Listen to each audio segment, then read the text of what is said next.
சம்பந்தமே இல்லாம சாத்துன்னு சாத்தி கடைச்சிட்டு போச்சு தலைவா. மழை அடடா மழைடா அடமழைடான்னு வந்தது. சரி ஒரு மாதிரி தொப்பை கடையா நஞ்சின்னு வந்தேன்னா வெகாரம் பிடிச்ச மாதிரி இருந்தது. உடம்புலாம் வயிறுலாம் காலியாக இருந்தது. ஸ்வீட் பாக்ஸை பார்த்த உடனே ரொம்ப சந்தோஷமாயிடுச்சு. ஒரு 2 பீஸ் போடுவோம் அப்படின்னு நினச்சி ஓப்பன் பண்ணி பார்க்குறேன். குரங்கே தோத்துட்டு இருக்கும் பழுகுது. இதெல்லாம் என்ன காலியாகுது. பேச்சுக்கே ஒருத்தங்க பேச்சுக்கு தேவையில்ல. என்ன உலகிற நான் உன்னை சொல்லவே இல்லை. மக்கள் கிட்ட காட்டுறேன். பொடி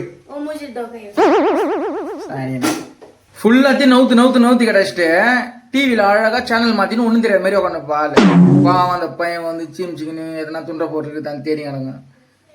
செக் எல்லாம் ரொம்ப பாவம் தல. எறாத்துக்குலாம் மாட்டிச்சுன்னா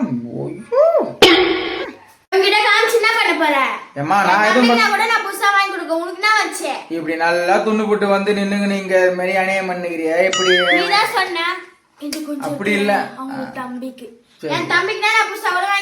சரி நீ போ போ போ. உனக்கு ஒண்ணு கூட வாங்கி தரணும். ஒரு பருக்கு கூட உனக்கு கிடையாது. பருக்கா? பருக்கு தெரியாது. ஒண்ணு பருக்கா? ஏய் என்ன ஸ்கூல்ல படிக்க வச்சாங்க உங்கெல்லாம்? இப்ப நான் கேட்க வரது நீ கேக்குறியா? நான் கேட்ட போறேன்.